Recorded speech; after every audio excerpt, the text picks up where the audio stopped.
Primeira carta de Paulo aos Coríntios, capítulo 1. Eu, Paulo, que fui chamado pela vontade de Deus para ser apóstolo de Cristo Jesus, escrevo, junto com o irmão Sóstenes, esta carta à Igreja de Deus que está na cidade de Corinto. Escrevo a todos os que, pela sua união com Cristo Jesus, foram chamados para pertencerem ao povo de Deus. Esta carta é também para aqueles que em todos os lugares adoram o nosso Senhor Jesus Cristo, Senhor deles e nosso. Que a graça e a paz de Deus, o nosso Pai, e do Senhor Jesus Cristo estejam com vocês. Eu sempre agradeço ao meu Deus por causa da graça que Ele tem dado a vocês por meio de Cristo Jesus. Por estarem unidos com Cristo Jesus, vocês foram enriquecidos em tudo, tanto no dom de anunciar o Evangelho, como no dom da sabedoria espiritual. A mensagem a respeito de Cristo está tão firme em vocês, que vocês não têm deixado de receber nenhum dom espiritual enquanto esperam a vinda do nosso Senhor Jesus Cristo. Cristo vai conservá-los firmes até o fim, para que no dia da volta do nosso Senhor Jesus Cristo, vocês não tenham culpa de nada. Deus é fiel e chamou vocês para que vivam em união com o seu Filho Jesus Cristo, o nosso Senhor. Irmãos, peço, pela autoridade do nosso Senhor Jesus Cristo, que vocês estejam de acordo no que dizem e que não haja divisões entre vocês. Sejam completamente unidos num só pensamento e numa só intenção. Pois, meus irmãos, algumas pessoas da família de Cloé me contaram que existem brigas entre vocês. O que eu quero dizer é isto: cada um de vocês diz uma coisa diferente. Um diz, eu sou de Paulo. Outro, eu sou de Apolo. Outro, eu sou de Pedro. E ainda outro, eu sou de Cristo. Por acaso Cristo foi dividido em várias partes? Será que Paulo morreu crucificado em favor de vocês? Ou será que vocês foram batizados em nome de Paulo? Graças a Deus que eu não batizei nenhum de vocês, a não ser Crispo e Gaio. Assim ninguém pode dizer que vocês foram batizados em meu nome. Ah, sim. Batizei também Estéfanas e a família dele. Mas não lembro de ter batizado mais ninguém. Pois Cristo não me enviou para batizar, mas para anunciar o Evangelho, e anunciá-lo sem usar a linguagem da sabedoria humana, para não tirar o poder da morte de Cristo na cruz.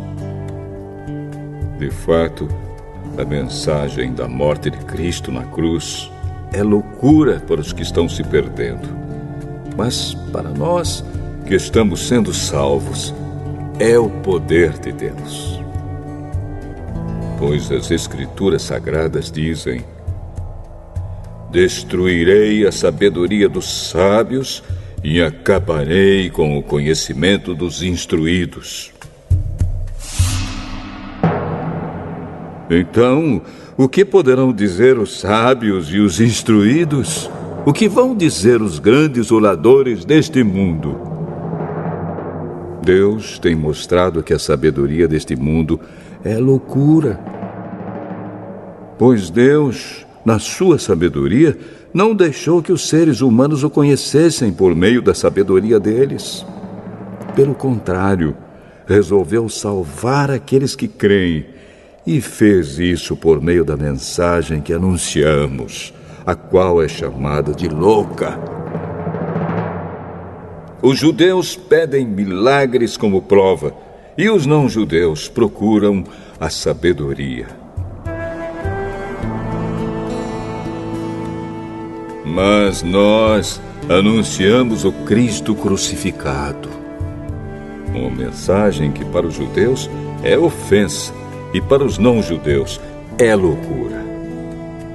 Mas para aqueles que Deus tem chamado, tanto judeus como não-judeus, Cristo é o poder de Deus e a sabedoria de Deus. Pois aquilo que parece ser a loucura de Deus é mais sábio do que a sabedoria humana. E aquilo que parece ser a fraqueza de Deus é mais forte do que a força humana. Agora, meus irmãos, lembrem do que vocês eram quando Deus os chamou. Do ponto de vista humano, poucos de vocês eram sábios ou poderosos ou de famílias importantes. Para envergonhar os sábios, Deus escolheu aquilo que o mundo acha que é loucura. E para envergonhar os poderosos, Ele escolheu o que o mundo acha fraco. Para destruir o que o mundo pensa que é importante, Deus escolheu aquilo que o mundo despreza, acha humilde e diz que não tem valor. Isso quer dizer que ninguém pode ficar orgulhoso, pois sabe que está sendo visto por Deus. Porém, Deus uniu vocês com Cristo Jesus e fez com que Cristo seja a nossa sabedoria. E é por meio de Cristo que somos aceitos por Deus, nos tornamos o povo de Deus e somos salvos. Portanto, como as Escrituras Sagradas dizem, quem quiser se orgulhar, que se orgulhe daquilo que o Senhor faz.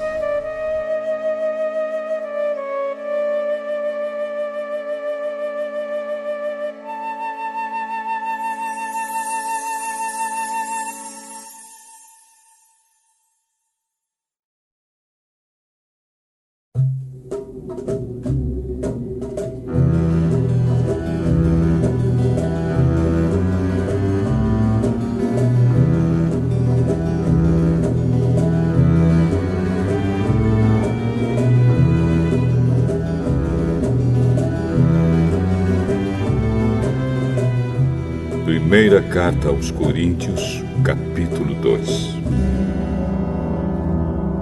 Meus irmãos, quando fui anunciar a vocês a verdade secreta de Deus, não usei muitas palavras nem grande sabedoria, porque quando estive com vocês, resolvi esquecer tudo, a não ser Jesus Cristo e principalmente a sua morte na cruz. Quando visitei vocês, eu estava fraco e tremia de medo. O meu ensinamento e a minha mensagem não foram dados com a linguagem da sabedoria humana, mas com provas firmes do poder do Espírito de Deus. Portanto, a fé que vocês têm não se baseia na sabedoria humana, mas no poder de Deus. Porém, para os que são espiritualmente maduros, anunciamos uma mensagem de sabedoria. Mas não é de uma sabedoria deste mundo, nem a dos poderes que o governam e que estão perdendo o seu poder. A sabedoria que anunciamos é a sabedoria secreta de Deus, escondida dos seres humanos, a sabedoria que o próprio Deus, antes mesmo da criação do mundo, já havia escolhido para nossa glória. Nenhum dos poderes que agora governam o mundo conheceu essa sabedoria. Pois, se a tivessem conhecido, não teriam crucificado o glorioso Senhor. Porém, como dizem as Escrituras Sagradas, o que ninguém nunca viu nem ouviu, e o que jamais alguém pensou que podia acontecer, Foi isso o que Deus preparou para aqueles que o amam.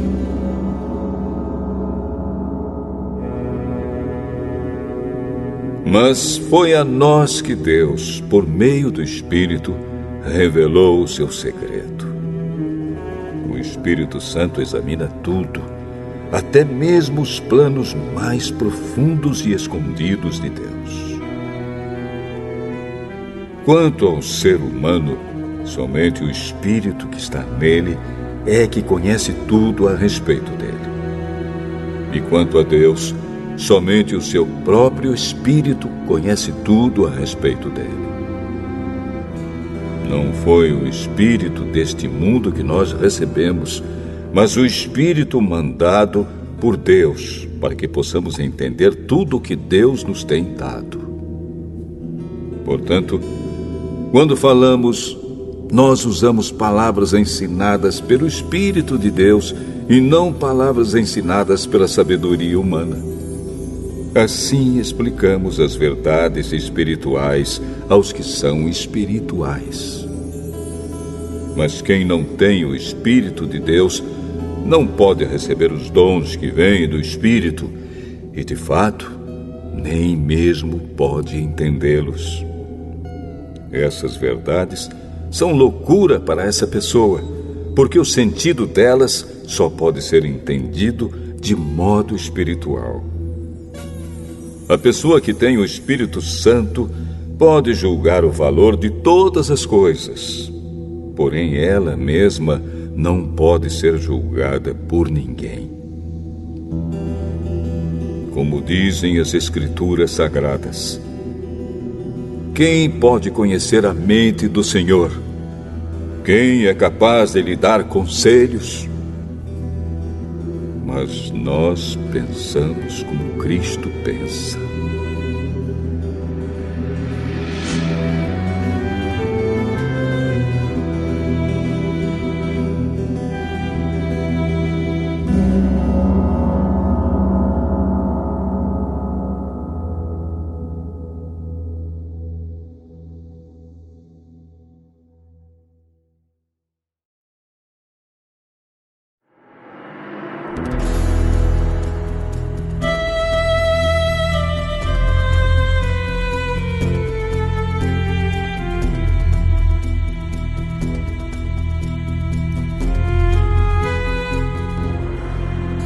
Primeira Carta aos Coríntios, capítulo 3.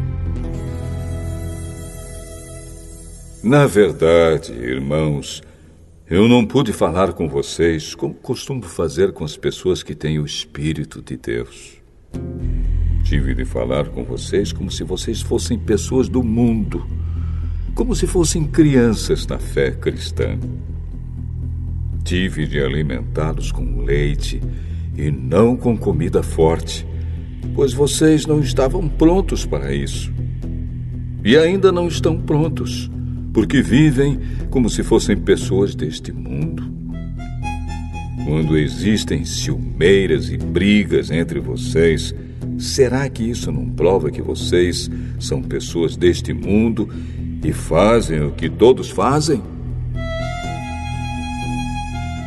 Quando alguém diz, eu sou de Paulo, e outro, eu sou de Apolo, será que assim não estão agindo como pessoas deste mundo? Afinal de contas, quem é Apolo? E quem é Paulo?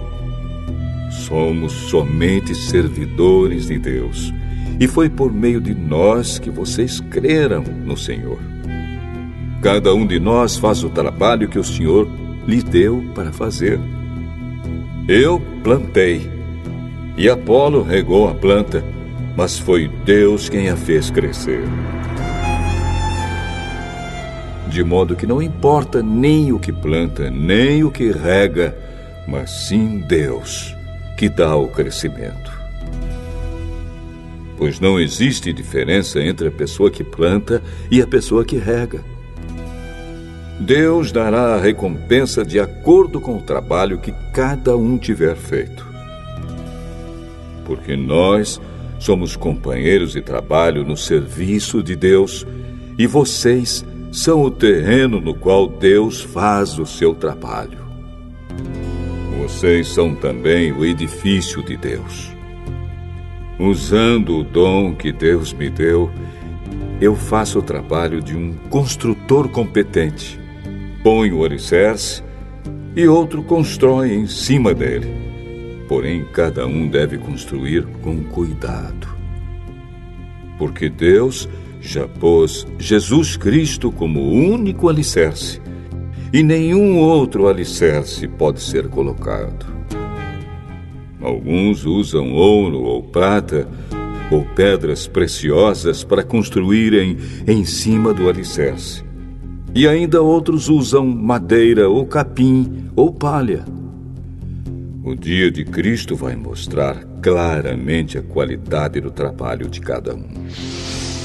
Pois o fogo daquele dia mostrará o trabalho de cada pessoa. O fogo vai mostrar e provar a verdadeira qualidade do trabalho.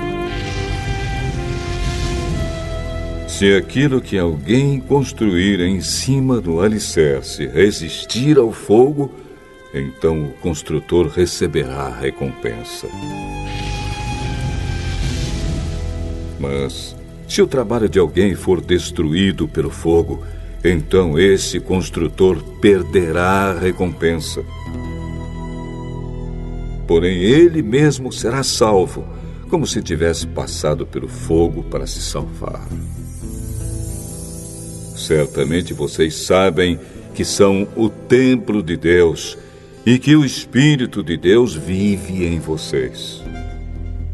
Assim, se alguém destruir o templo de Deus, Deus destruirá essa pessoa.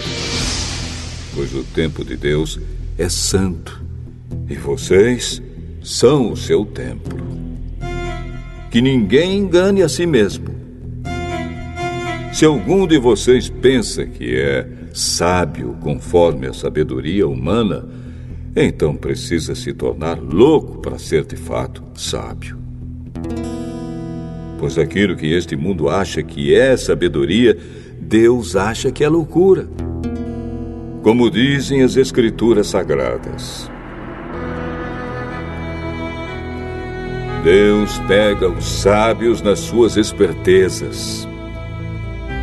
E também, o Senhor sabe que os pensamentos dos sábios não valem nada. Ninguém deve se orgulhar daquilo que as pessoas podem fazer. Pois tudo é de vocês, isto é, Paulo, Apolo, Pedro, este mundo, a vida e a morte, o presente e o futuro. Tudo isso pertence a vocês.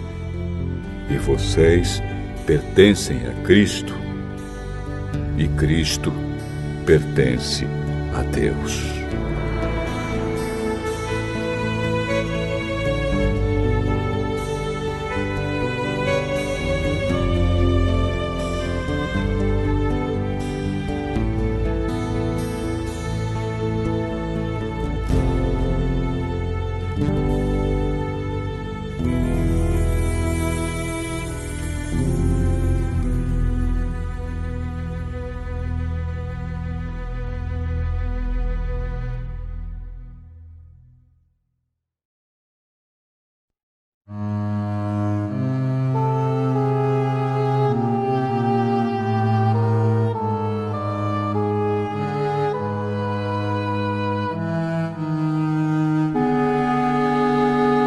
Primeira Carta aos Coríntios, capítulo 4.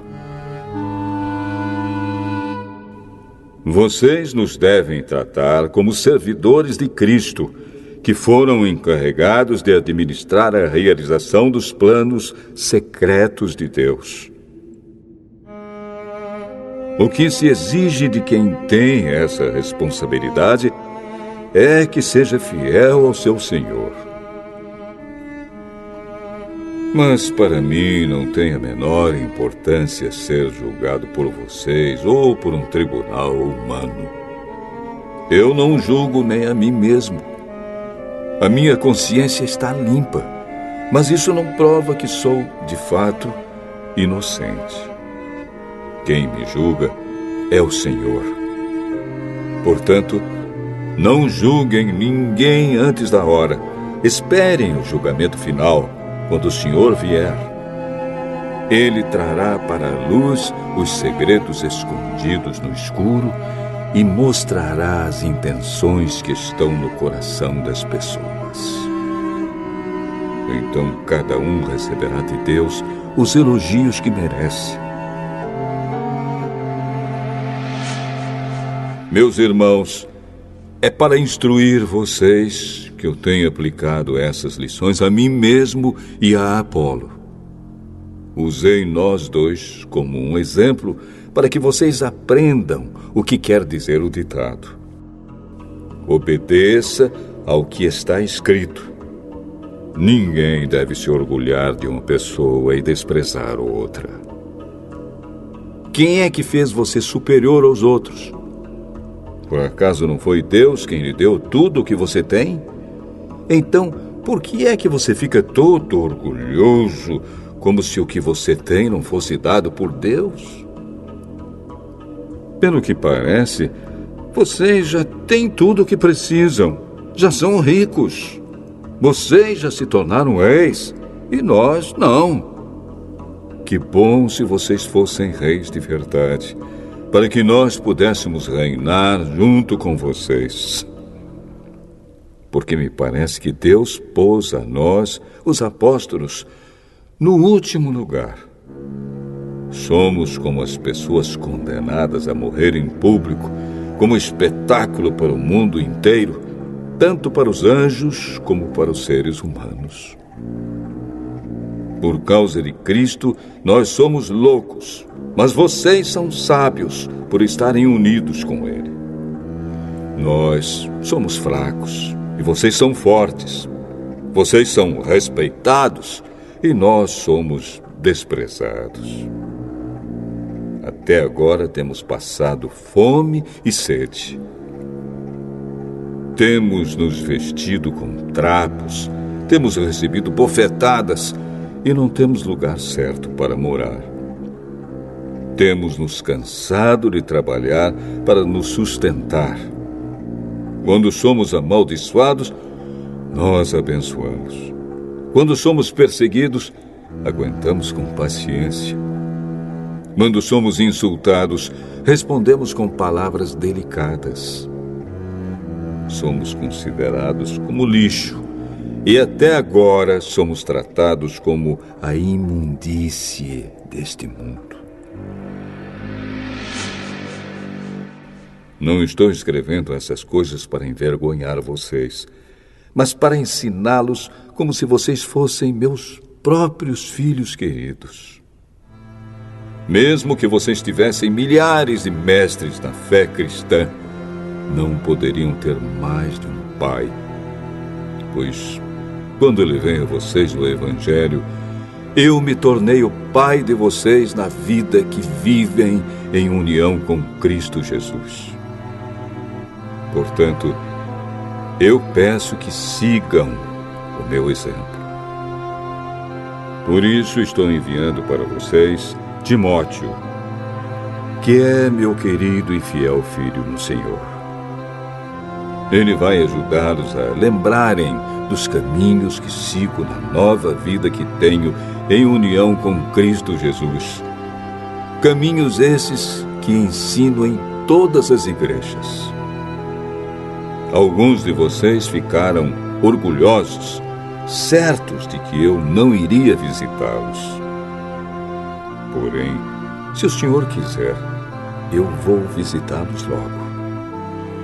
Então vou saber o que esses orgulhosos são capazes de fazer e não somente o que eles são capazes de dizer. Pois o reino de Deus não é coisa de palavras, mas de poder. O que é que vocês preferem? Que eu vá até vocês com um chicote ou com o coração cheio de amor e bondade?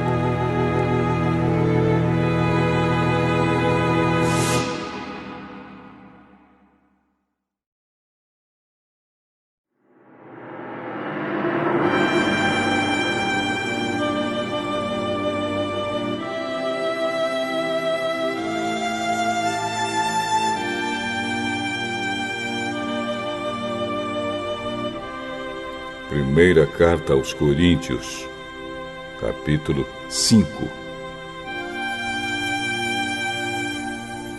Agora estão dizendo que há entre vocês uma imoralidade sexual tão grande que nem mesmo os pagãos seriam capazes de praticar. Fiquei sabendo que certo homem está tendo relações com a própria madrasta. Como é que vocês podem estar tão orgulhosos? Pelo contrário, vocês deviam ficar muito tristes e expulsar do meio de vocês quem está fazendo uma coisa dessas. Quanto a mim, ainda que não esteja presente aí pessoalmente, estou com vocês em espírito. E agindo como se eu estivesse aí, já julguei, pela autoridade do nosso Senhor Jesus, o homem que está fazendo essa coisa horrível. Quando vocês se reunirem, estarei com vocês em espírito.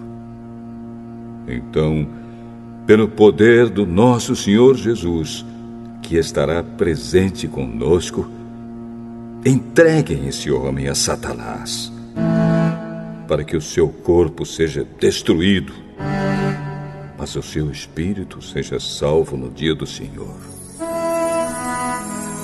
Não está certo que vocês estejam orgulhosos. Vocês conhecem aquele ditado: um pouco de fermento fermenta toda a massa. Joguem fora o velho fermento do pecado para ficarem completamente puros. Aí vocês serão como massa nova e sem fermento, como vocês, de fato, já são. Porque a nossa festa da Páscoa está pronta, agora que Cristo, o nosso Cordeiro da Páscoa, já foi oferecido em sacrifício. Então, vamos comemorar a nossa Páscoa, não com o pão que leva fermento, o fermento velho do pecado e da imoralidade, mas com o pão sem fermento, o pão da pureza e da verdade.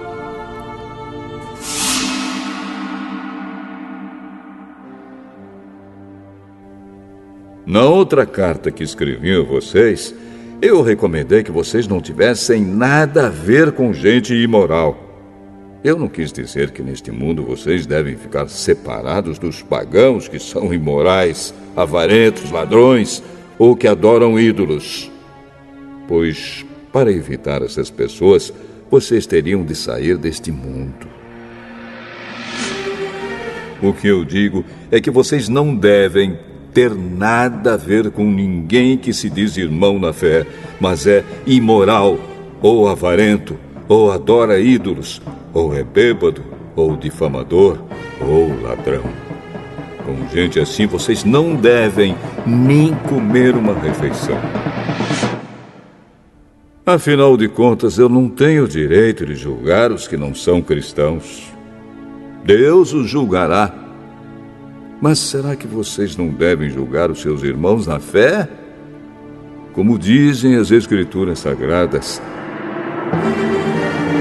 expulsem do meio de vocês esse homem imoral.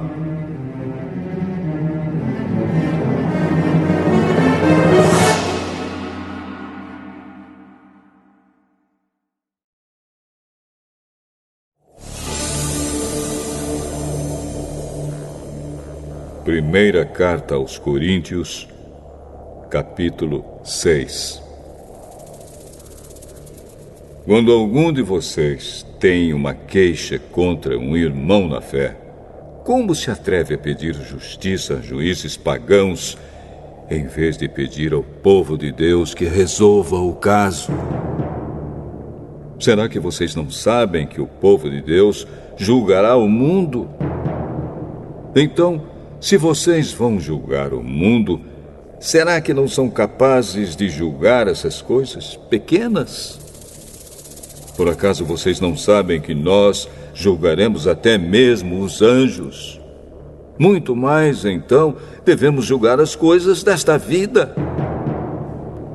Portanto, se surgir alguma questão dessas, será que vocês vão procurar pessoas que são desprezadas na igreja para julgarem esses casos?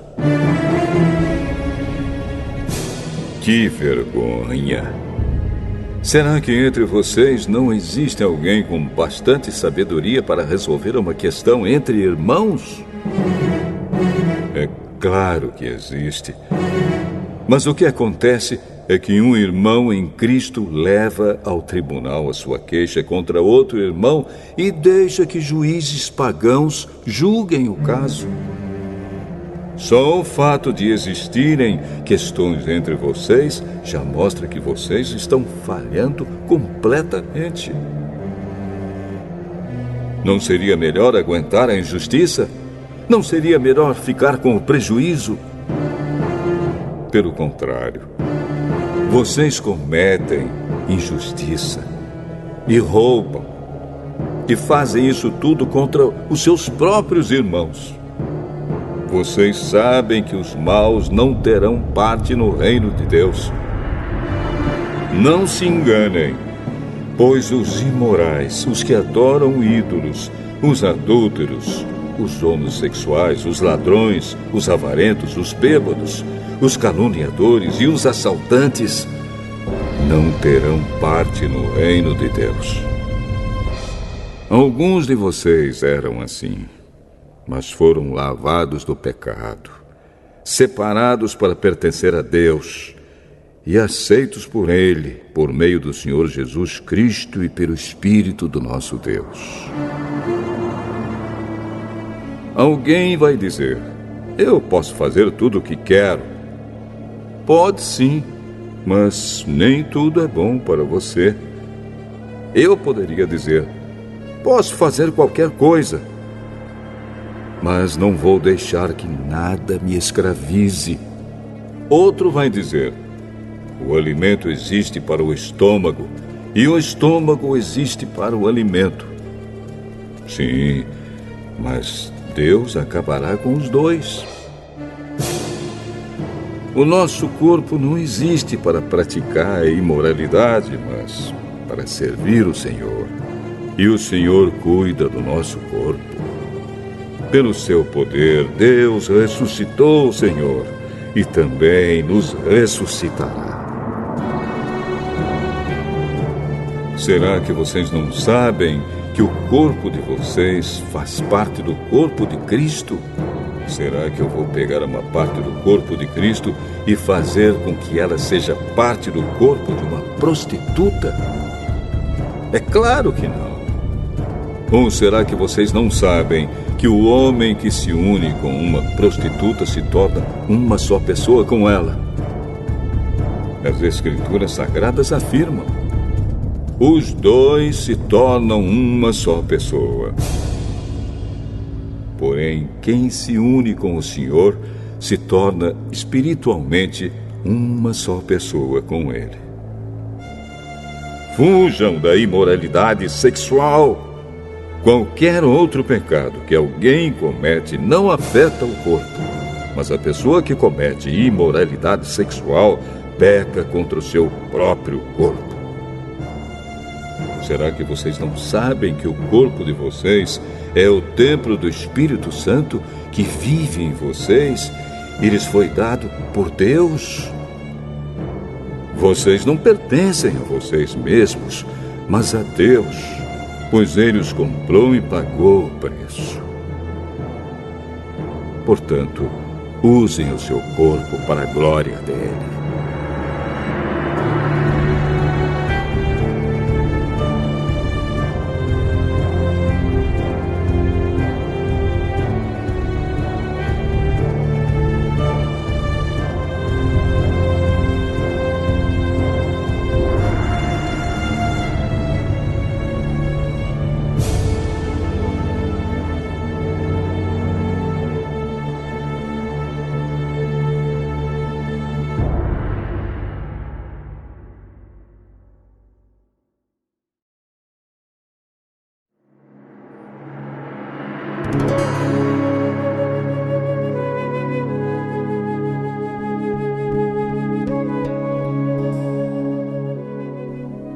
Primeira carta aos Coríntios, capítulo 7.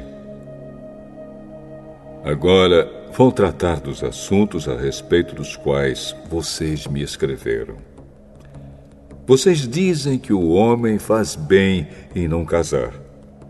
Mas eu digo, já que existe tanta imoralidade sexual, cada homem deve ter a sua própria esposa e cada mulher o seu próprio marido.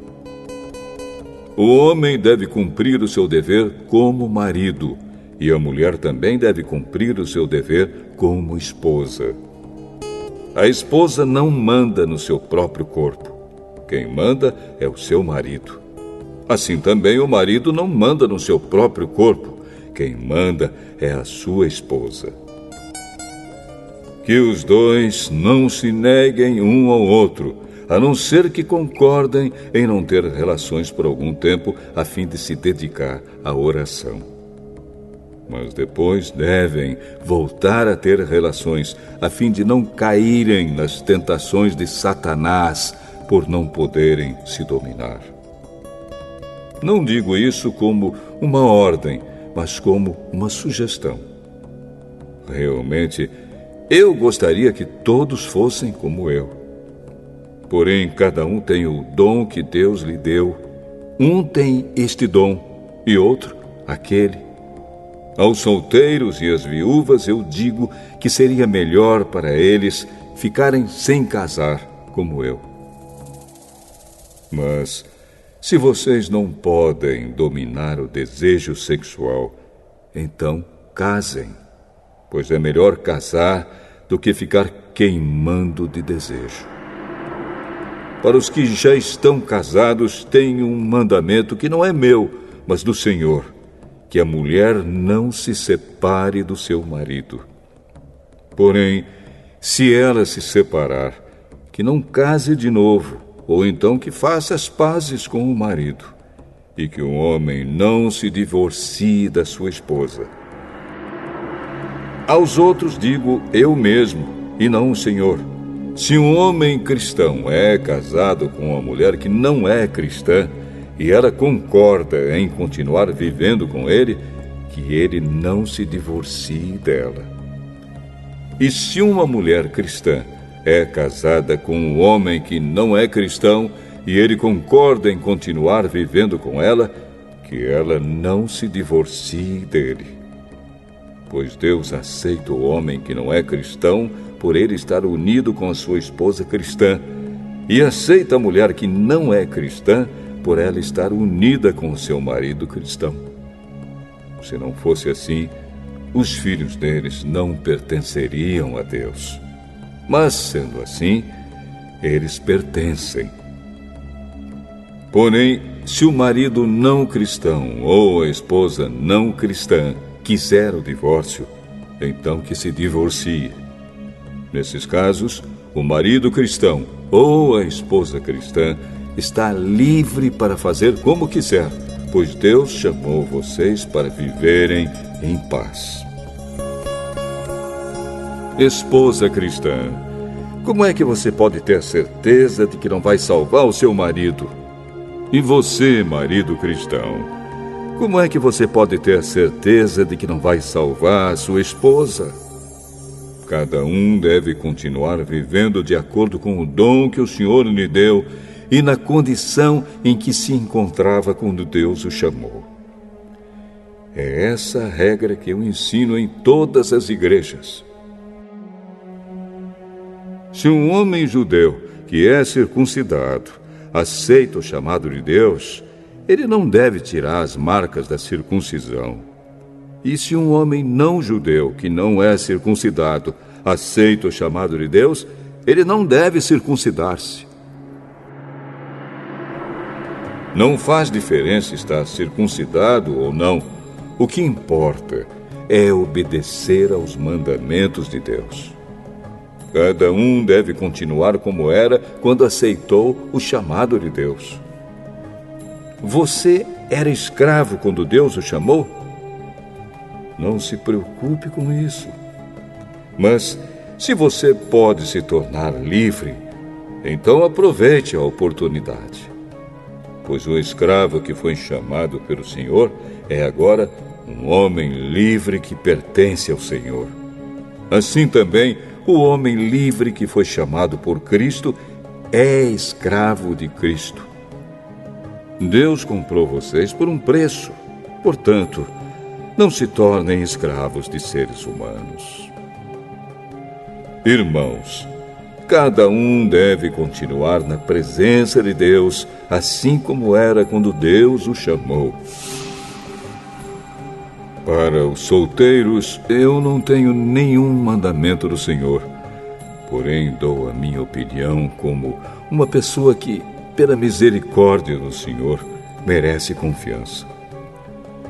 Por causa dos tempos difíceis em que vivemos, eu penso que é melhor para o homem ficar como está. Você tem esposa? Então não procure se separar dela. Você é solteiro? Então não procure esposa.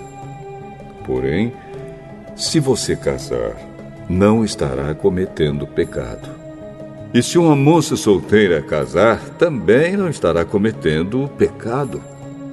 Mas eu gostaria de poupar vocês dos problemas de cada dia que terão na vida de casados.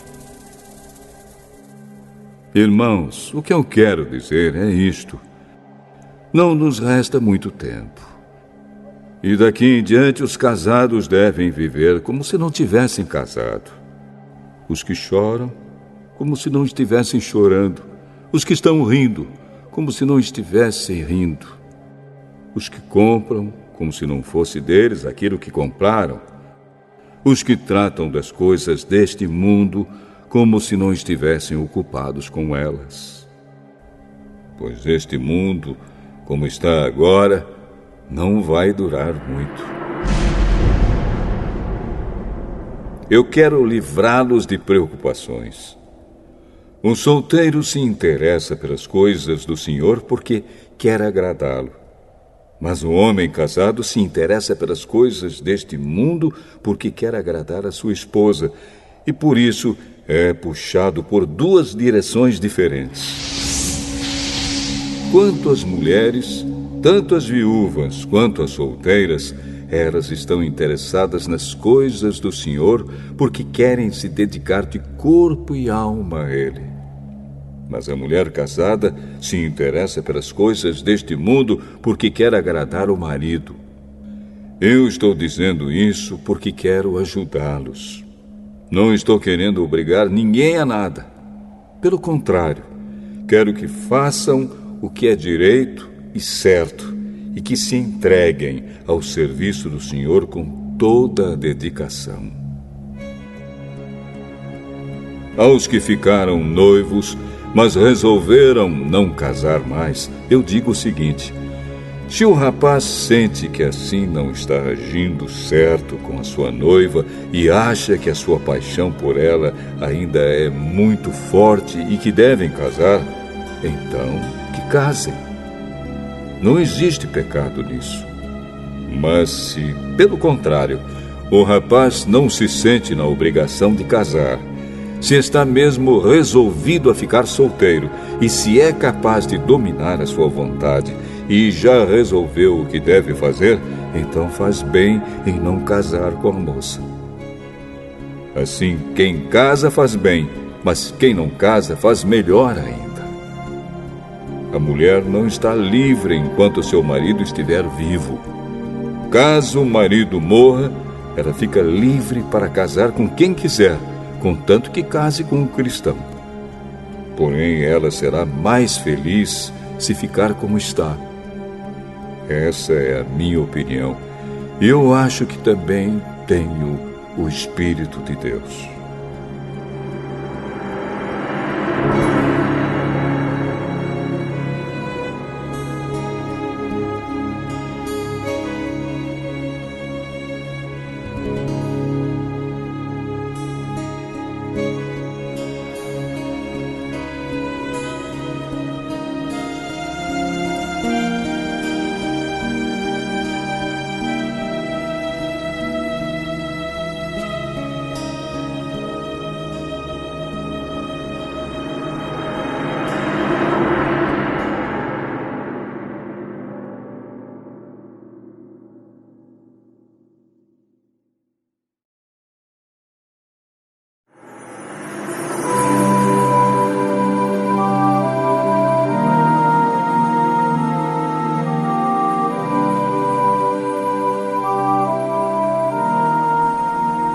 Primeira carta aos Coríntios, capítulo 8. Agora vou tratar do problema dos alimentos oferecidos aos ídolos. Na verdade, como se diz, todos nós temos conhecimento. Porém, esse tipo de conhecimento enche a pessoa de orgulho, mas o amor nos faz progredir na fé. A pessoa que pensa que sabe alguma coisa ainda não tem a sabedoria que precisa. Mas quem ama a Deus é conhecido por Ele. Quanto a comer alimentos que tenham sido oferecidos aos ídolos, nós sabemos que um ídolo representa alguma coisa que realmente não existe. E sabemos que existe somente um Deus. Pois existem os que são chamados de deuses, tanto no céu como na terra, como também existem muitos deuses e muitos senhores. Porém, para nós, existe somente um Deus, o Pai e Criador de todas as coisas, para quem nós vivemos. E existe somente um Senhor, que é Jesus Cristo, por meio de quem todas as coisas foram criadas e por meio de quem nós existimos. Mas nem todos conhecem essa verdade. Existem pessoas tão acostumadas com os ídolos que até agora comem desses alimentos pensando que eles pertencem aos ídolos. A consciência dessas pessoas é fraca e por isso elas se sentem impuras quando comem desses alimentos. Não é esta ou aquela comida que vai fazer com que Deus nos aceite. Nós não perderemos nada se não comermos e não ganharemos nada se comermos desse alimento. Mas tenham cuidado para que essa liberdade de vocês não faça com que os fracos na fé caiam em pecado. Porque se uma pessoa que tem a consciência fraca neste assunto vir você, que tem conhecimento, comendo alimentos no templo de um ídolo, será que essa pessoa não vai querer também comer alimentos oferecidos aos ídolos? Assim, este cristão fraco, este seu irmão por quem Cristo morreu, vai se perder por causa do conhecimento que você tem. Desse modo, pecando contra o seu irmão e ferindo a consciência dele, você estará pecando contra Cristo. Portanto, se o alimento faz com que o meu irmão peque, nunca mais vou comer carne a fim de que eu não seja a causa do pecado dele.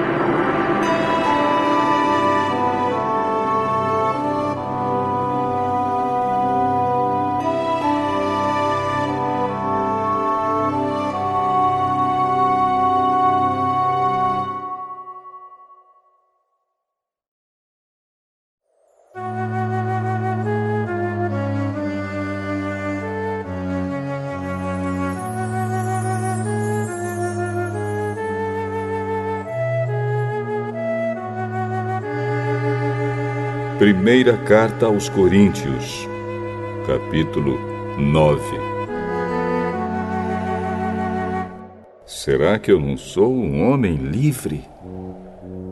Por acaso não sou um apóstolo? Será que eu não vi Jesus, o nosso Senhor? Por acaso vocês não são o resultado do trabalho que faço para o Senhor?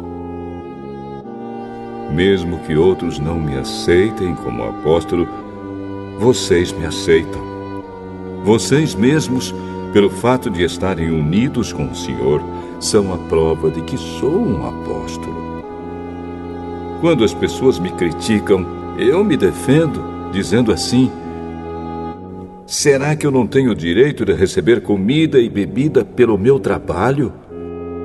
Será que nas minhas viagens eu não tenho o direito de levar comigo uma esposa cristã, como fazem os outros apóstolos, os irmãos do Senhor Jesus e também Pedro?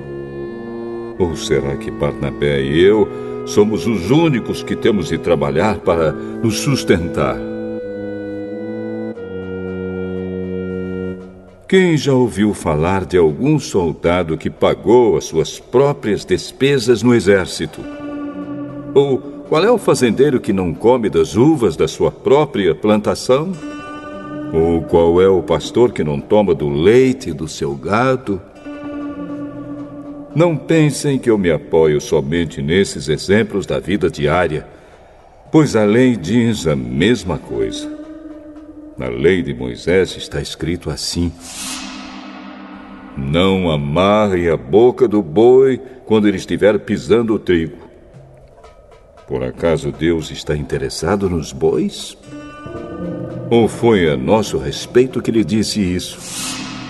É claro que isso está escrito em nosso favor.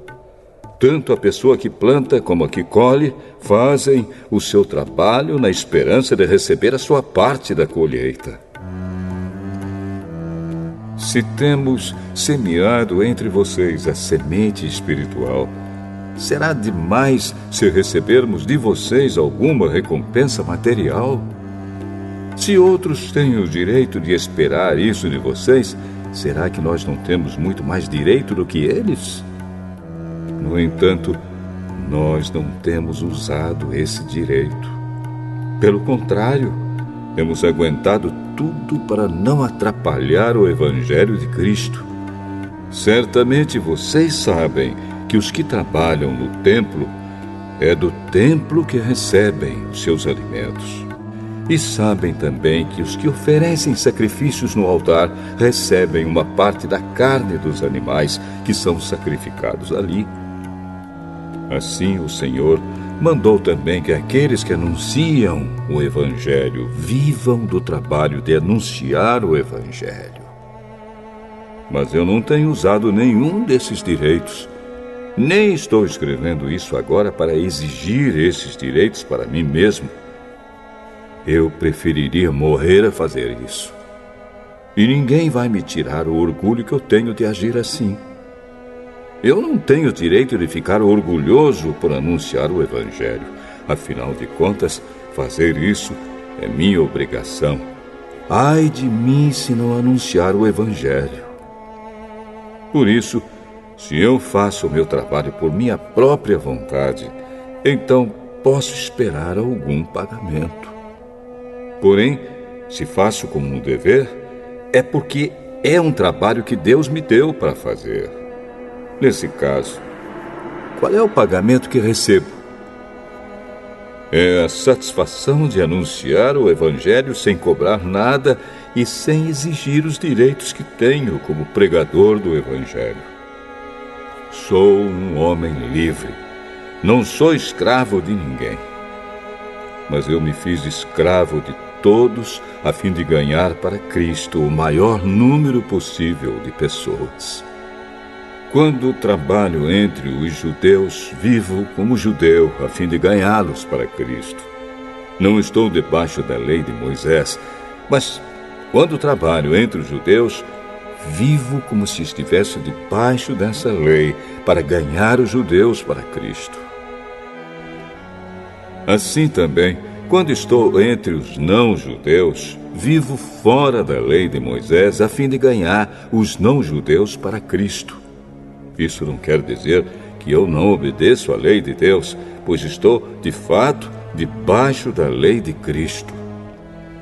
Quando estou entre os fracos na fé, eu me torno fraco também, a fim de ganhá-los para Cristo. Assim, eu me torno tudo para todos, a fim de poder, de qualquer maneira possível, salvar alguns. Faço tudo isso por causa do Evangelho, a fim de tomar parte nas suas bênçãos. Vocês sabem que numa corrida, embora todos os corredores tomem parte, somente um ganha o prêmio. Portanto, corram de tal maneira que ganhem o prêmio. Todo atleta que está treinando aguenta exercícios duros porque quer receber uma coroa de folhas de louro, uma coroa que, aliás, não dura muito. mas nós queremos receber uma coroa que dura para sempre. Por isso corro direto para a linha final. Também sou como um lutador de boxe que não perde nenhum golpe. Eu trato o meu corpo duramente e o obrigo a ser completamente controlado para que, depois de ter chamado outros para entrarem na luta, eu mesmo não venha a ser eliminado dela.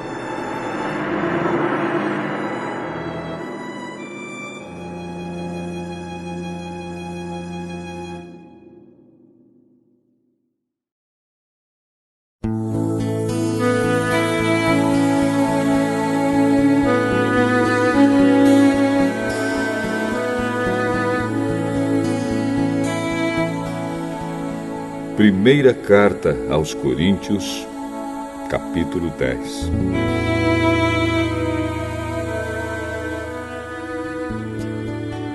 Irmãos, eu quero que vocês lembrem do que aconteceu com os nossos antepassados que seguiram Moisés. Todos foram protegidos pela nuvem e passaram pelo Mar Vermelho. Como seguidores de Moisés, eles foram batizados na nuvem e no mar. Todos comeram da mesma comida espiritual e beberam da mesma bebida espiritual, pois bebiam daquela rocha espiritual que ia com eles, e a rocha era Cristo.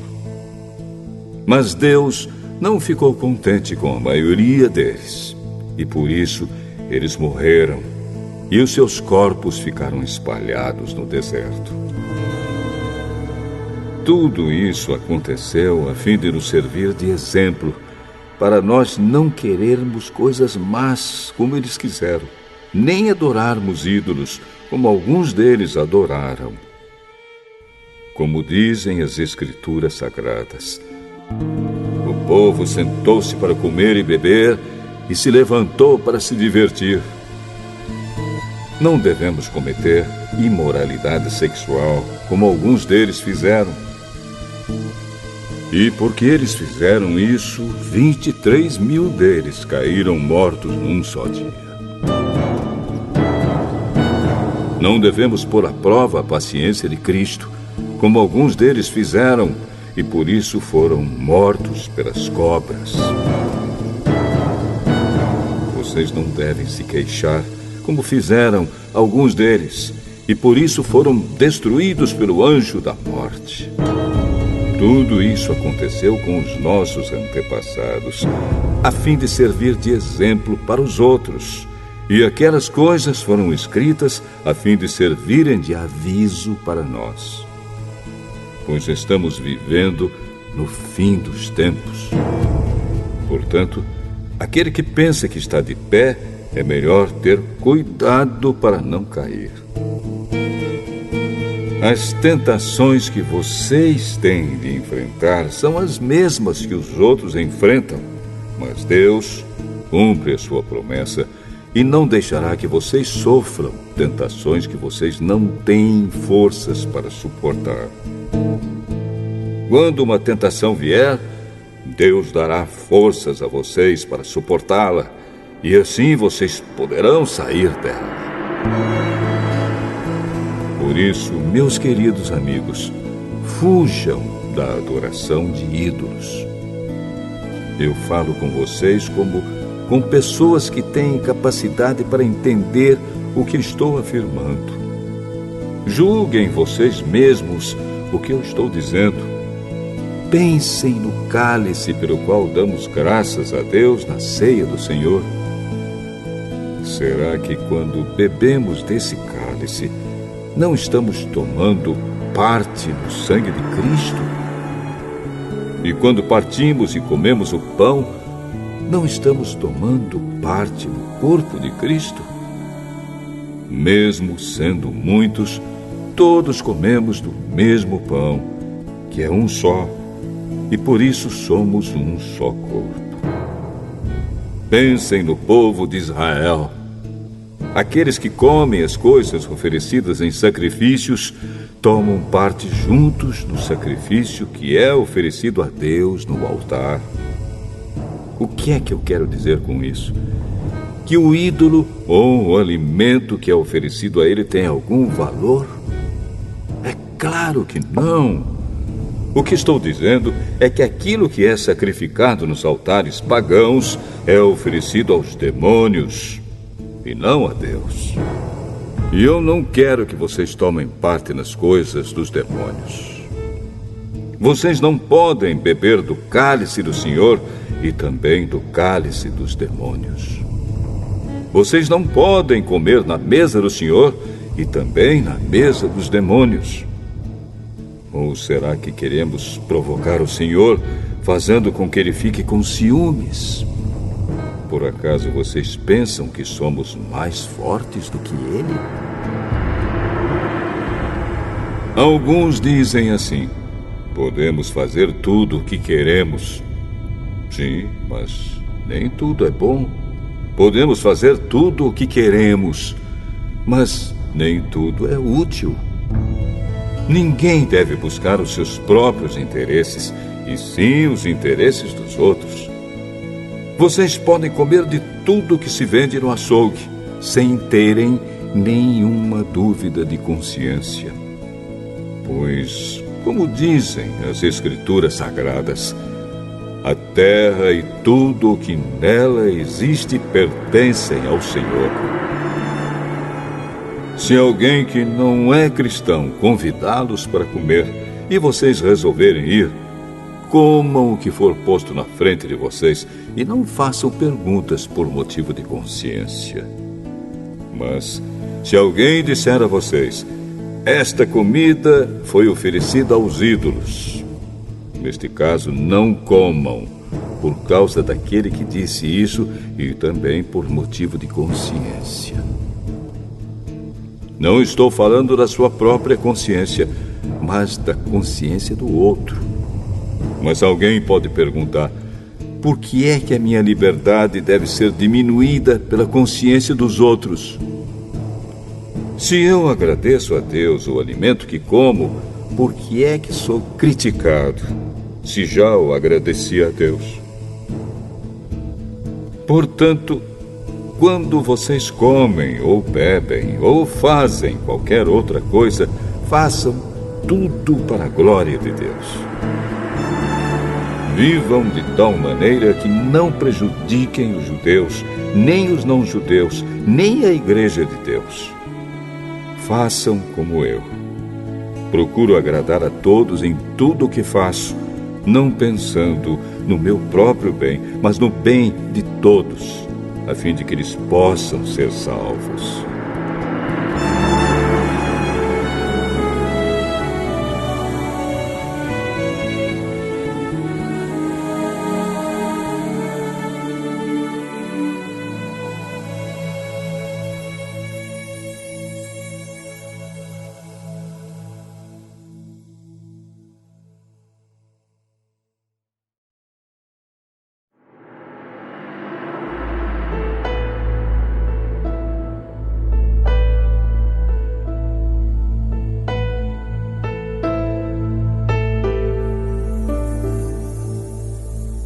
Primeira carta de Paulo aos Coríntios, capítulo 11.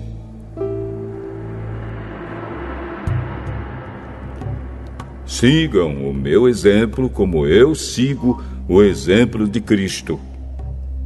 Eu os elogio porque vocês sempre lembram de mim e seguem as instruções que eu passei para vocês. Mas quero que entendam que Cristo tem autoridade sobre todo marido, que o marido tem autoridade sobre a esposa e que Deus tem autoridade sobre Cristo. Se um homem cobre a cabeça quando ora ou anuncia a mensagem de Deus nas reuniões de adoração, ele está ofendendo a honra de Cristo. E se uma mulher não cobre a cabeça quando ora ou anuncia a mensagem de Deus nas reuniões de adoração, ela está ofendendo a honra do seu marido. Nesse caso, não há nenhuma diferença entre ela e a mulher que tem a cabeça rapada. Se a mulher não cobre a cabeça, então é melhor que ela corte o cabelo de uma vez. Já que é vergonhoso para a mulher rapar a cabeça ou cortar o cabelo, então ela deve cobrir a cabeça. O homem não precisa cobrir a cabeça, pois ele reflete a imagem e a glória de Deus. Mas a mulher reflete a glória do homem, pois o homem não foi feito da mulher, mas a mulher foi feita do homem. O homem não foi criado por causa da mulher, mas sim a mulher por causa do homem. Portanto, por causa dos anjos, a mulher deve pôr um véu na cabeça para mostrar que está debaixo da autoridade do marido. No entanto, por estarmos unidos com o Senhor, nem a mulher é independente do homem, nem o homem é independente da mulher. Porque assim como a mulher foi feita do homem, assim também o homem nasce da mulher. E tudo vem de Deus. Julguem vocês mesmos. Será que é certo que, num culto de adoração, a mulher ore a Deus sem estar com a cabeça coberta? Pois a própria natureza ensina que o cabelo comprido é uma desonra para o homem. Mas para a mulher, o cabelo comprido é motivo de orgulho. O cabelo foi dado a ela para lhe servir de véu. Mas se alguém quer discutir sobre esse assunto, o que eu posso dizer é que nem nós, nem as igrejas de Deus temos outro costume nas reuniões de adoração. Nas instruções que agora vou dar a vocês, eu não posso elogiá-los, pois as suas reuniões de adoração fazem mais mal do que bem. Para começar, me contaram que nessas reuniões há grupos de pessoas que estão brigando. E eu creio que, em parte, isso é verdade. Não há dúvida de que é preciso haver divisões entre vocês para que fique claro quem são os que estão certos.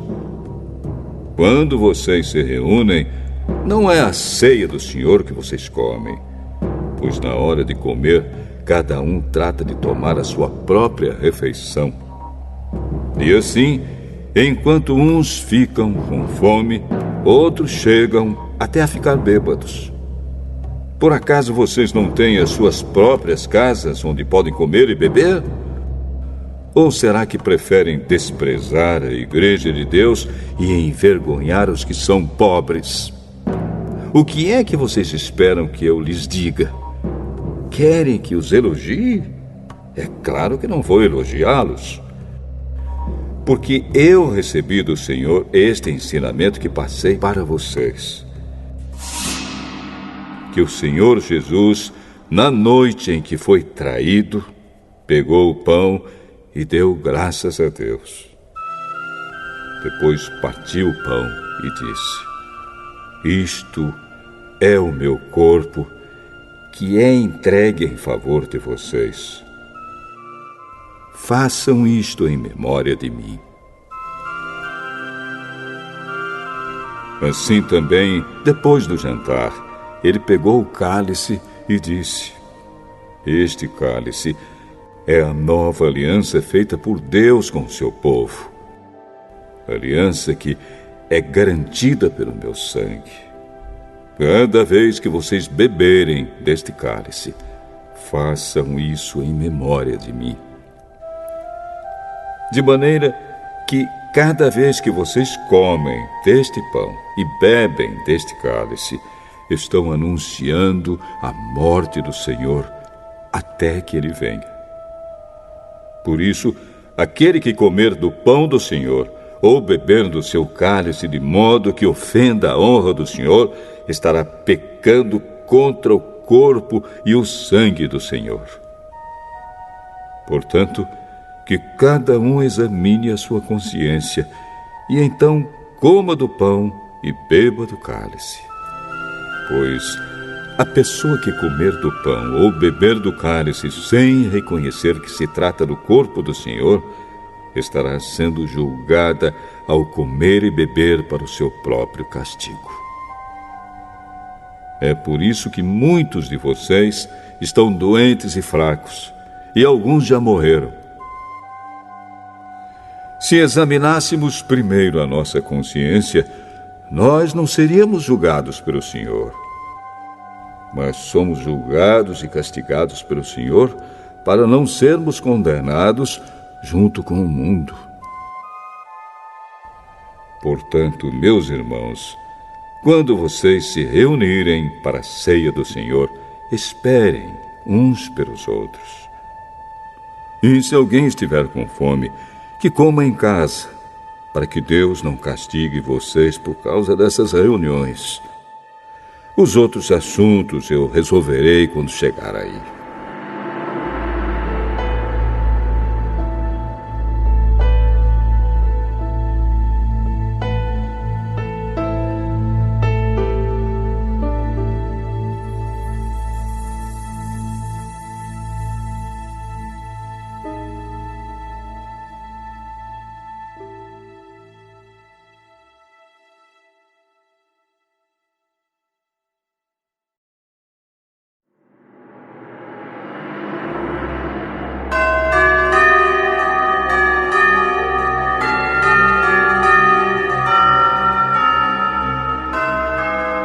Primeira carta de Paulo aos Coríntios,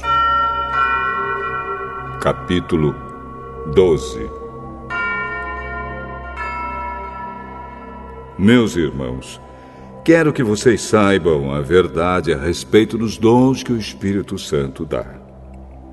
Vocês sabem que, quando ainda eram pagãos, vocês eram desviados de várias maneiras para a adoração dos ídolos, os quais não têm vida.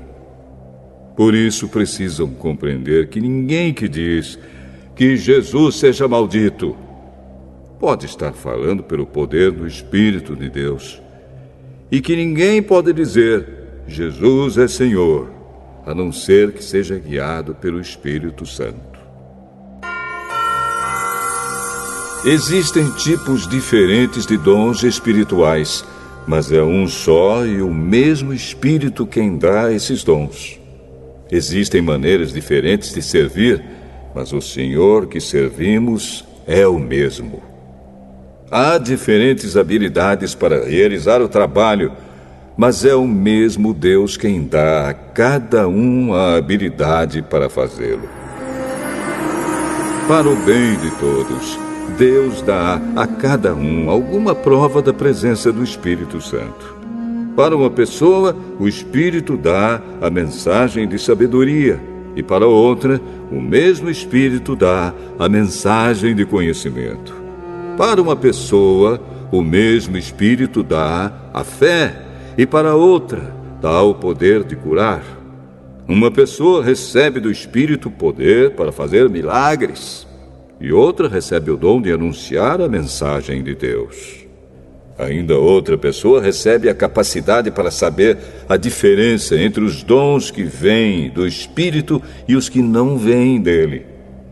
Para uma pessoa, o Espírito dá a capacidade de falar em línguas estranhas, e para outra, ele dá a capacidade de interpretar o que essas línguas querem dizer. Porém, é um só e o mesmo Espírito quem faz tudo isso. Ele dá um tom diferente para cada pessoa, conforme ele quer.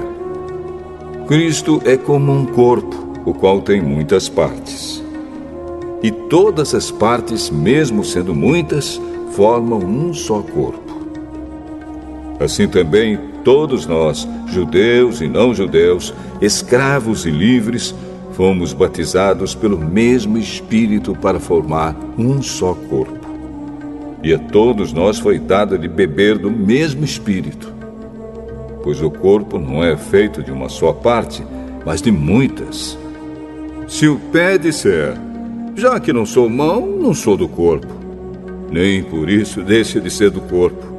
Se o ouvido disser, já que não sou olho, não sou do corpo, nem por isso deixe de ser do corpo. Se o corpo todo fosse olho, como poderíamos ouvir?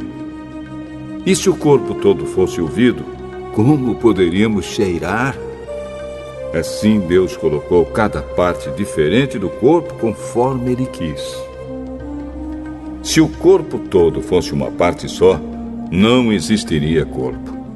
De fato, existem muitas partes, mas um só corpo. Portanto, o olho não pode dizer para a mão: eu não preciso de você. E a cabeça não pode dizer para os pés: não preciso de vocês. O fato é que as partes do corpo que parecem ser as mais fracas são as mais necessárias. E aquelas que achamos menos honrosas são as que tratamos com mais honra. E as partes que parecem ser feias recebem um cuidado especial que as outras mais bonitas não precisam. Foi assim que Deus fez o corpo, dando mais honra às partes menos honrosas. Desse modo, não existe divisão no corpo, mas todas as suas partes têm o mesmo interesse umas pelas outras. Se uma parte do corpo sofre, todas as outras sofrem com ela. Se uma é elogiada, todas as outras se alegram com ela. Pois bem, vocês são o corpo de Cristo, e cada um é uma parte desse corpo. Na igreja, Deus pôs tudo no lugar certo. Em primeiro lugar, os apóstolos. Em segundo, os profetas. E em terceiro, os mestres. Em seguida, pôs os que fazem milagres. Depois, os que têm o dom de curar, ou de ajudar, ou de liderar, ou de falar em línguas estranhas. Nem todos são apóstolos, ou profetas, ou mestres. Nem todos têm o dom de fazer milagres, nem de curar doenças, nem de falar em línguas estranhas, nem de explicar o que essas línguas querem dizer. Por isso, se esforcem para ter os melhores dons. Porém, eu vou mostrar a vocês o caminho que é o melhor de todos.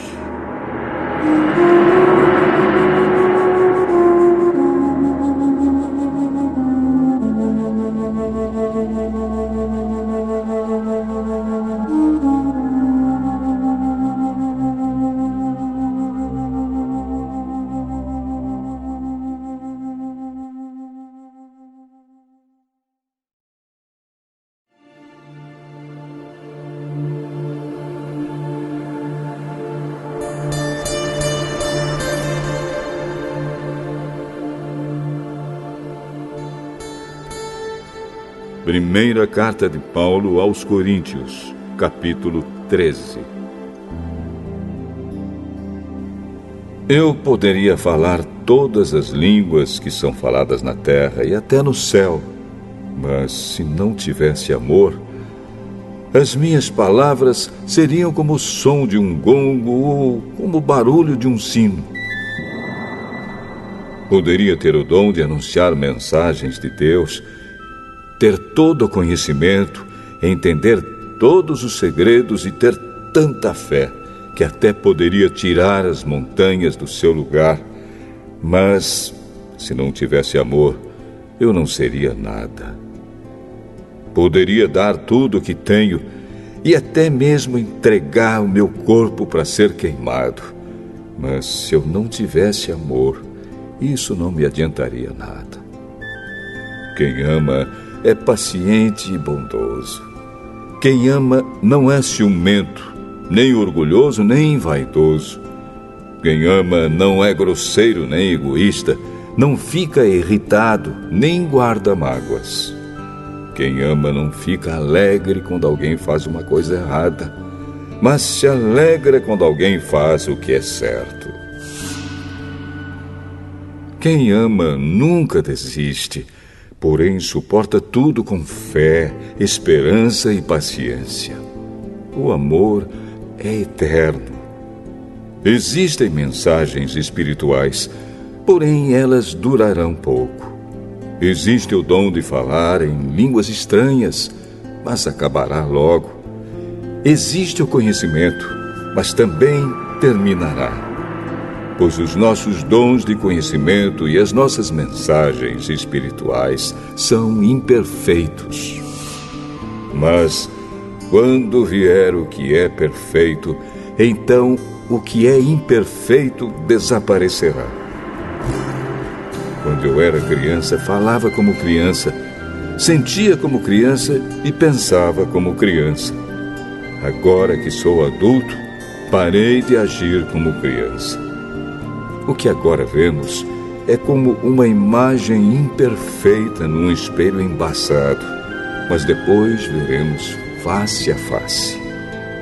Agora o meu conhecimento é imperfeito, mas depois conhecerei perfeitamente, assim como sou conhecido por Deus. Portanto, agora existem estas três coisas: a fé, a esperança e o amor. Porém, a maior delas é o amor.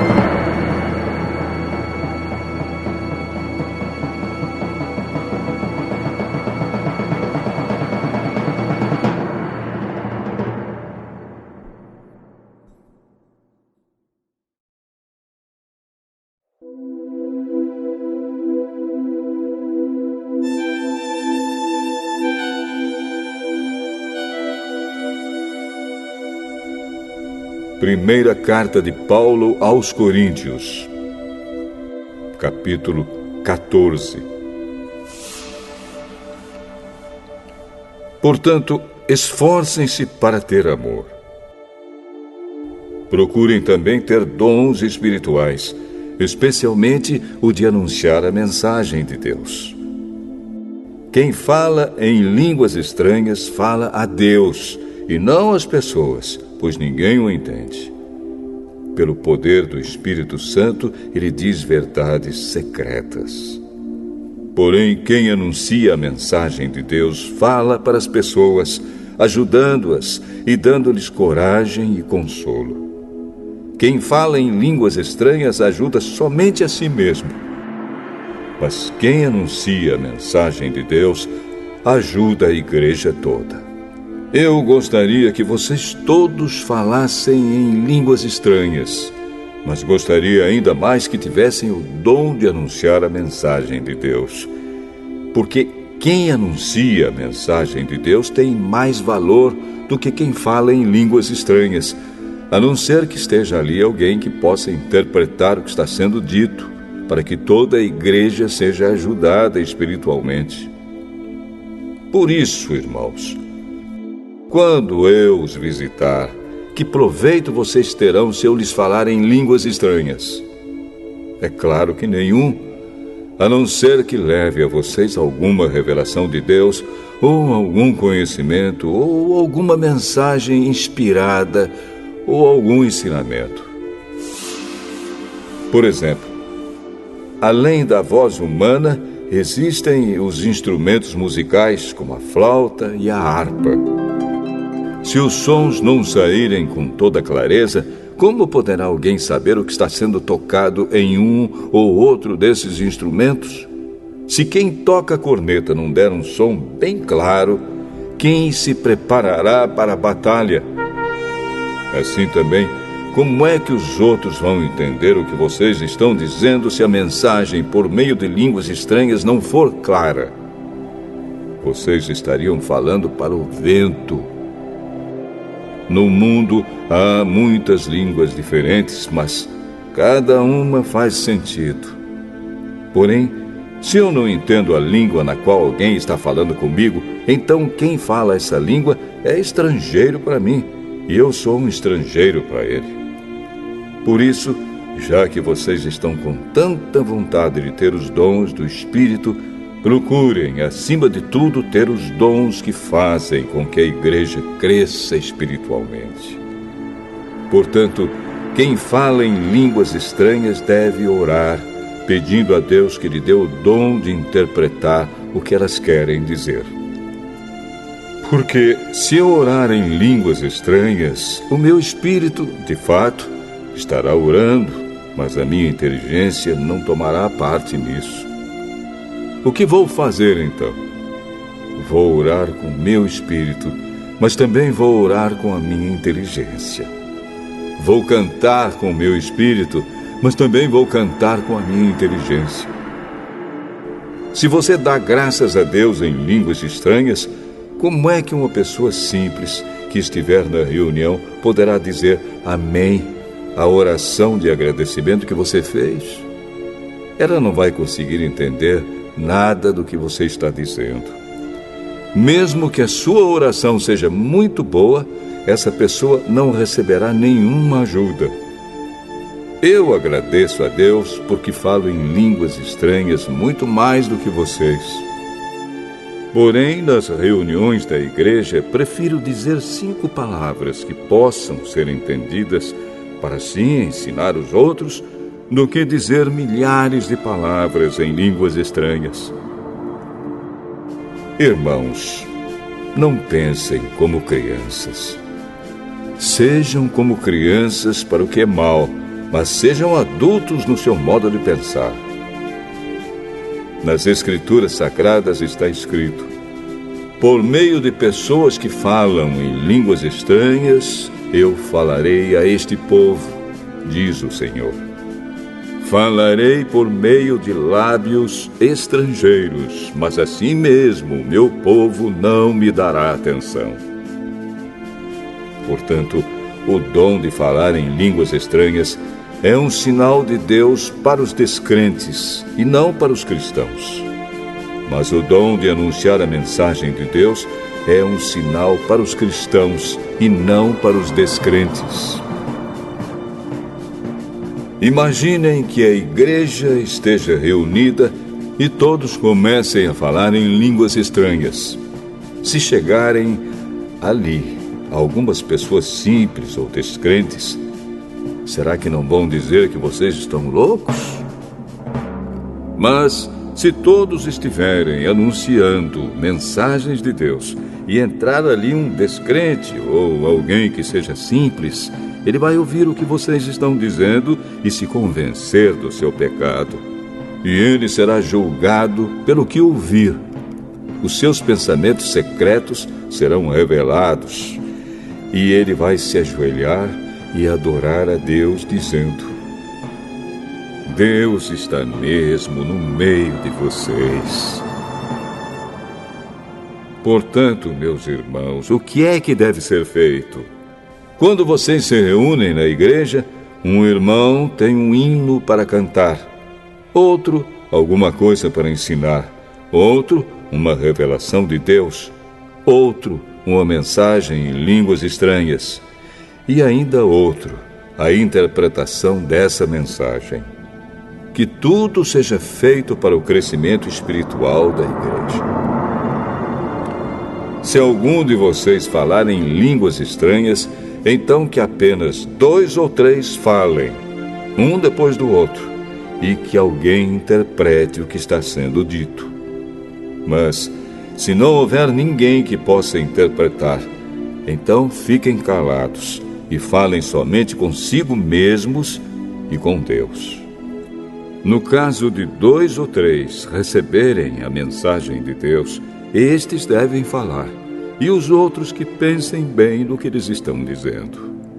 Se uma outra pessoa que estiver ali sentada receber a mensagem de Deus, quem estiver falando deve se calar. Vocês todos podem anunciar a mensagem de Deus, um de cada vez, para que todos aprendam e fiquem animados.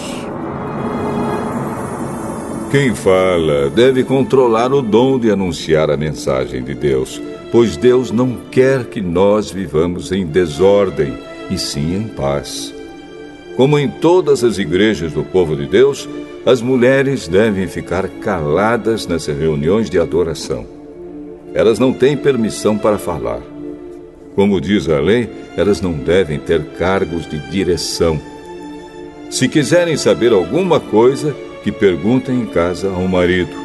É vergonhoso que uma mulher fale nas reuniões da igreja. Por acaso a mensagem de Deus veio de vocês? Ou será que veio somente para vocês? Se alguém pensa que é mensageiro de Deus ou que tem algum dom espiritual, deve saber que o que estou escrevendo é mandamento do Senhor. Mas se alguém não der atenção a isso, que ninguém dê atenção a essa pessoa. Assim, meus irmãos, procurem sempre anunciar a mensagem de Deus, mas não proíbam que se falem línguas estranhas. Portanto, façam tudo com decência e ordem.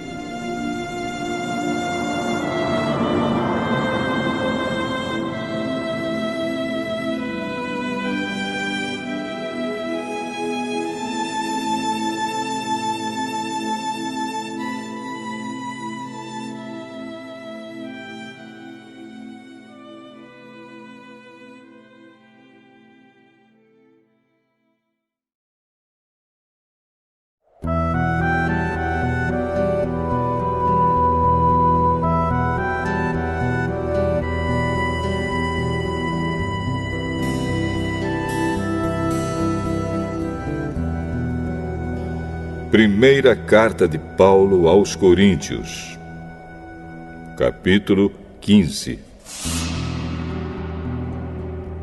Agora, irmãos, quero que lembrem do evangelho que eu anunciei a vocês, no qual vocês aceitaram e no qual continuam firmes. A mensagem que anunciei a vocês é o evangelho, por meio do qual vocês são salvos, se continuarem firmes nele. A não ser que não tenha adiantado nada vocês crerem nele. Eu passei para vocês o ensinamento que recebi e que é da mais alta importância. Cristo morreu pelos nossos pecados, como está escrito nas Escrituras Sagradas. Ele foi sepultado e no terceiro dia foi ressuscitado, como está escrito nas Escrituras, e apareceu a Pedro e depois aos 12 apóstolos. Depois apareceu de uma só vez a mais de 500 seguidores, dos quais a maior parte ainda vive, mas alguns já morreram. Em seguida apareceu a Tiago, e mais tarde a todos os apóstolos. Por último, depois de todos, ele apareceu também a mim, como para alguém nascido fora de tempo. De fato, eu sou o menos importante dos apóstolos e até nem mereço ser chamado de apóstolo, pois persegui a igreja de Deus. Mas, pela graça de Deus, sou o que sou. E a graça que Ele me deu não ficou sem resultados. Pelo contrário, eu tenho trabalhado muito mais do que todos os outros apóstolos. No entanto, não sou eu quem tem feito isso, e sim a graça de Deus que está comigo. Assim, não importa se a mensagem foi entregue por mim ou se foi entregue por eles. O importante é que foi isso que todos nós anunciamos, e foi nisso que vocês creram. Se a nossa mensagem é que Cristo foi ressuscitado, como é que alguns de vocês dizem que os mortos não vão ressuscitar? Se não existe a ressurreição de mortos, então quer dizer que Cristo não foi ressuscitado. E se Cristo não foi ressuscitado, nós não temos nada para anunciar, e vocês não têm nada para crer. E mais ainda, nesse caso estaríamos mentindo contra Deus, porque afirmamos que Ele ressuscitou Cristo. Mas, se é verdade que os mortos não são ressuscitados, então Deus não ressuscitou Cristo. Porque, se os mortos não são ressuscitados, Cristo também não foi ressuscitado. E se Cristo não foi ressuscitado, a fé que vocês têm é uma ilusão e vocês continuam perdidos nos seus pecados. Se Cristo não ressuscitou, os que morreram crendo nele estão perdidos. Se a nossa esperança em Cristo só vale para esta vida, nós somos as pessoas mais infelizes deste mundo. Mas a verdade é que Cristo foi ressuscitado. E isso é a garantia de que os que estão mortos também serão ressuscitados. Porque assim como por meio de um homem veio a morte, assim também por meio de um homem veio a ressurreição.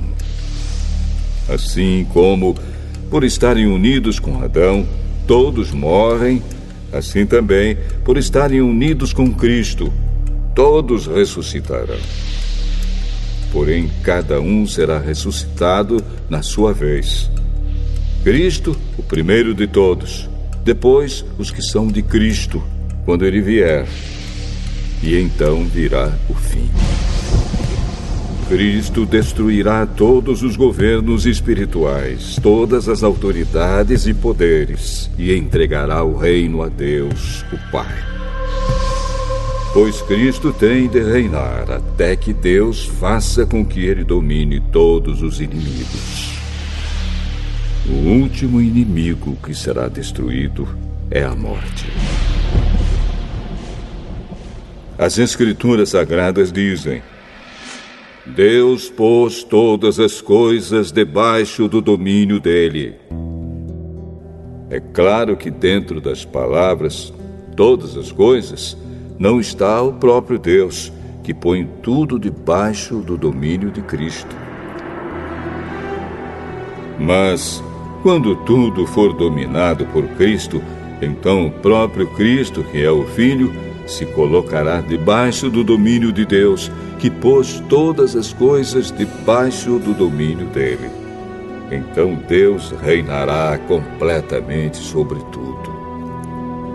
Pensem agora nas pessoas que são batizadas em favor dos mortos. O que é que elas esperam conseguir? Se os mortos não são ressuscitados, por que é que essas pessoas se batizam em favor deles? E quanto a nós, por que é que nos colocamos em perigo a toda hora? Irmãos, eu enfrento a morte todos os dias. Se afirmo isso, é pelo orgulho que tenho de vocês, pois estamos todos unidos com Cristo Jesus, o nosso Senhor. Aqui em Éfeso, eu lutei contra inimigos como se lutasse contra animais selvagens. E se fiz isso somente por interesses humanos, o que foi que eu consegui com isso? Se é verdade que os mortos não são ressuscitados, façamos o que diz o ditado: comamos e bebamos, porque amanhã morreremos. Não se enganem. As más companhias estragam os bons costumes. Comecem de novo a viver uma vida séria e direita e parem de pecar. Para fazer com que vocês fiquem envergonhados, eu digo o seguinte: alguns de vocês não conhecem a Deus. Mas alguém perguntará: como é que os mortos são ressuscitados? Que tipo de corpo eles vão ter? Seu tolo! Quando você semeia uma semente na terra, ela só brota se morrer. E o que foi semeado é apenas uma semente, talvez um grão de trigo ou outra semente qualquer, e não o corpo já formado da planta que vai crescer.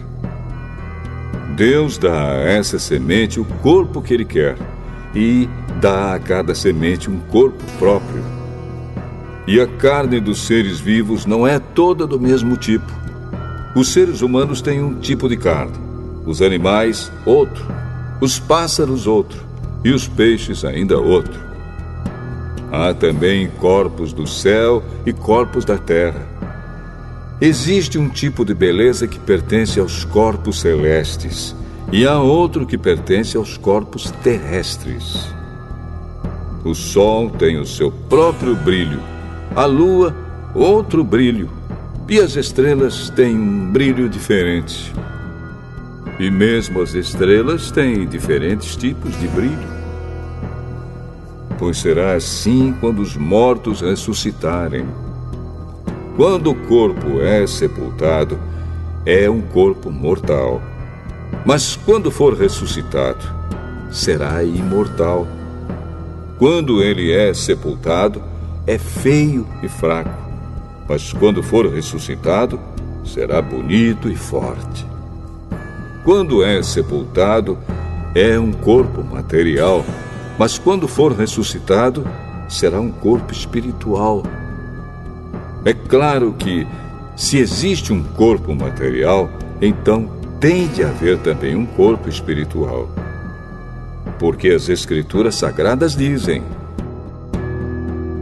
Adão, o primeiro homem, foi criado como ser vivo. Mas o último Adão, Jesus Cristo, é o Espírito que dá a vida. Não é o espiritual que vem primeiro, mas sim o material. Depois é que vem o espiritual. O primeiro homem foi feito do pó da terra. O segundo veio do céu. Os que pertencem à terra são como aquele que foi feito do pó da terra. Os que pertencem ao céu são como aquele que veio do céu. Assim como somos parecidos com o homem feito do pó da terra, assim também seremos parecidos com o homem do céu. Meus irmãos, o que eu quero dizer é isto: o que é feito de carne e de sangue não pode ter parte no reino de Deus, e o que é mortal não pode ter a imortalidade. Escutem bem este segredo. Nem todos vamos morrer, mas todos nós vamos ser transformados num instante, num abrir e fechar de olhos, quando tocar a última trombeta. Ela tocará. Os mortos serão ressuscitados como seres imortais, e todos nós seremos transformados. Pois este corpo mortal precisa se vestir com o que é imortal. Este corpo que vai morrer precisa se vestir com o que não pode morrer.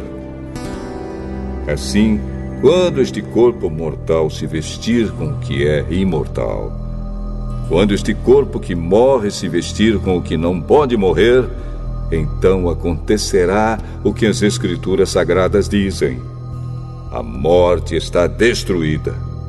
A vitória é completa. Onde está, ó morte, a sua vitória? Onde está, ó morte, o seu poder de ferir? O que dá à morte o poder de ferir é o pecado. E o que dá ao pecado o poder de ferir é a lei. Mas agradeçamos a Deus, que nos dá a vitória por meio do nosso Senhor Jesus Cristo. Portanto, queridos irmãos, continuem fortes e firmes. Continuem ocupados no trabalho do Senhor, pois vocês sabem que todo o seu esforço nesse trabalho sempre traz proveito.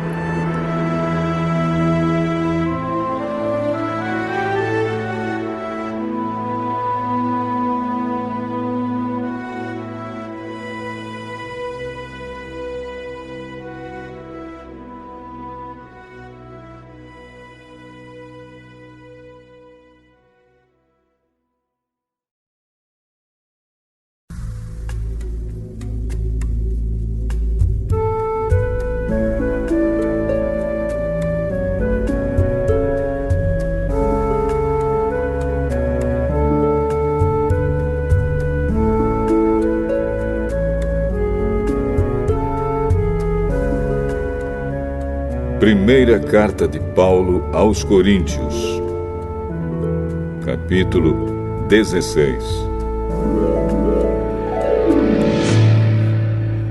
Agora vou tratar do dinheiro para ajudar o povo de Deus da Judéia. Façam o que eu disse às igrejas da província da Galácia.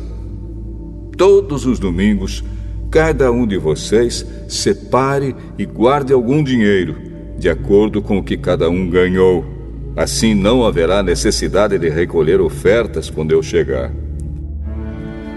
Depois que chegar, eu enviarei com cartas de apresentação aqueles que vocês escolherem para levarem a oferta até Jerusalém.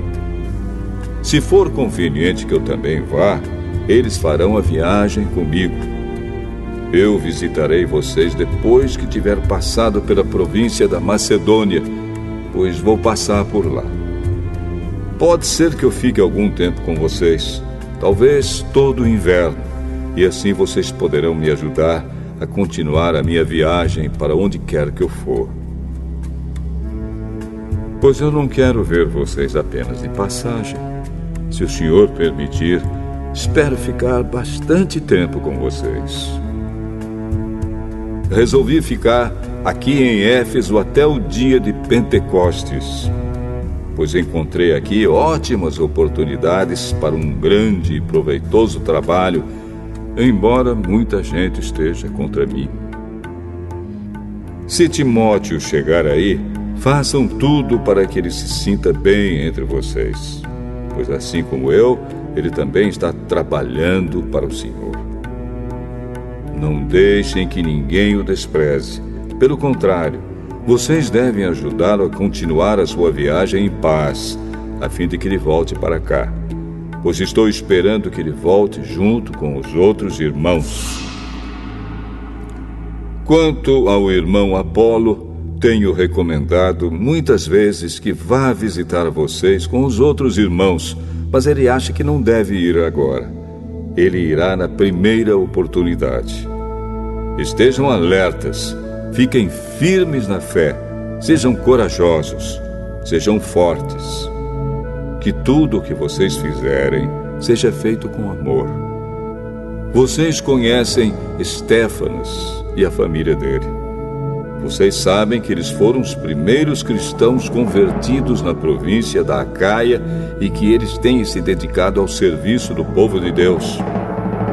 Peço a vocês, meus irmãos, que sigam a orientação deles e dos outros que os ajudam e trabalham com eles. Eu estou alegre com a vinda de Estéfanas, de Fortunato e de Acaico, pois eles fizeram o que vocês, por estarem ausentes, não podiam fazer. Eles me animaram muito e sei que animaram vocês também. Gente como essa merece elogios. As igrejas da província da Ásia mandam saudações. Áquila e a sua esposa Priscila e a igreja que se reúne na casa deles mandam saudações cristãs a vocês. Todos os irmãos daqui mandam saudações. Cumprimentem uns aos outros com um beijo de irmão. Escrevo isto com a minha própria mão. Quem não ama o Senhor, que seja amaldiçoado. Maranatá. Vem, nosso Senhor. Que a graça do nosso Senhor Jesus esteja com vocês. E que o meu amor esteja com todos vocês, pois estamos unidos com Cristo Jesus.